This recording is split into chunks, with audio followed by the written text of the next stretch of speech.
చంద్రబాబు నాయుడు గారు ఏమి అసెంబ్లీ నుంచి పారిపోలేదు సార్.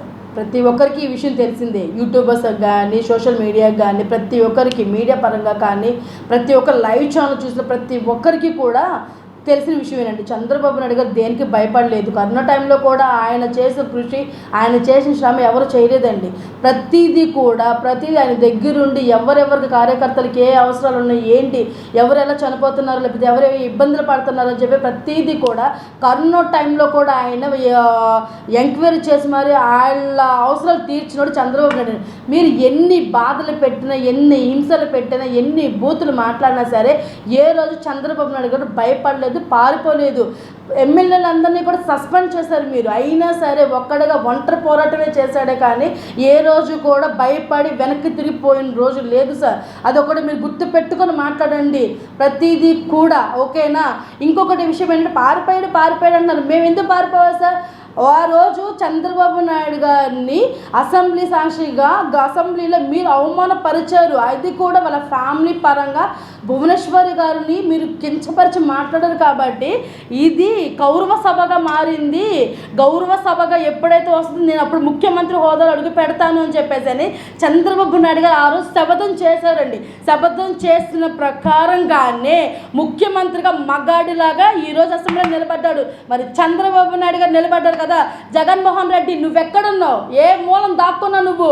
మరి నువ్వెందుకు అసెంబ్లీకి రావట్లేదు? నువ్వెందుకని నువ్వు దాక్కుని తిరుగుతున్నావు? ప్రతిదీ నేను కౌంటర్ ఇస్తున్నాను, మీడియా ద్వారా కౌంటర్ ఇస్తాను. మీరు మీడియాలో నాకు సమాధానం చెప్పండి. మీడియా కాదు సార్, మీరు రండి, అసెంబ్లీకి రండి, అసెంబ్లీలో కూర్చొని ఇది ఏంటి అని చెప్పి మీరు ప్రశ్నించండి, మీరు సమాధానం చెప్తాం మీకు. అంటే ఈరోజు సోషల్ మీడియా అరెస్టులు చూస్తున్నారు. దాదాపు వైసీపీ వాళ్ళందరినీ కూడా అక్రమంగా అరెస్టులు చేస్తున్నారని చెప్పి ఈరోజు జగన్మోహన్ రెడ్డి గారు చాలా ఆరోపణలు. ముందుగా అరెస్ట్ చేయాల్సి వస్తే నన్ను అరెస్ట్ చేయండి అని చెప్పేసి కూడా ఆయన సవాల్ చేస్తూ ఉన్నారు.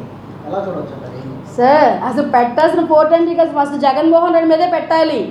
అసలు జగన్మోహన్ రెడ్డి వాళ్ళ కార్యకర్తలు వైసీపీ అయిన పేటీఎం కుక్కల్ని రెచ్చగొట్టి ఆడవారి మీదకి పంపించారు. అలాగే ప్రతి ఒక్క మహిళ, దళిత మహిళల మీదకే కానీ ప్రతి ఒక్కరి మీదకి కానీ రెచ్చగొట్టి పంపించడం జరుగుతున్న ఈ అఘాయిత్యాలే సార్.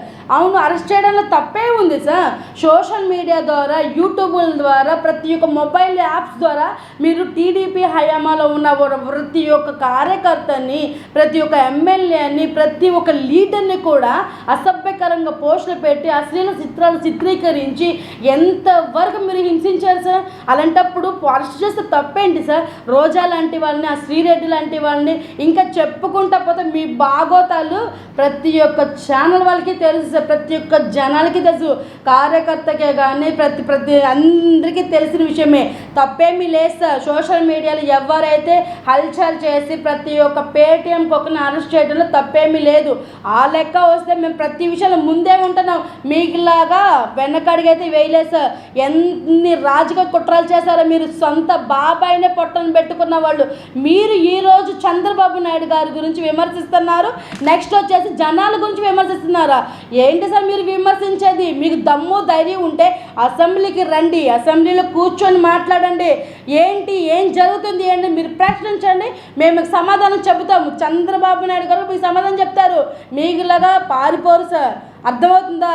చంద్రబాబు నాయుడు గారిని అనే ముందు మీరేంటో చూసుకొని మీరు మాట్లాడండి.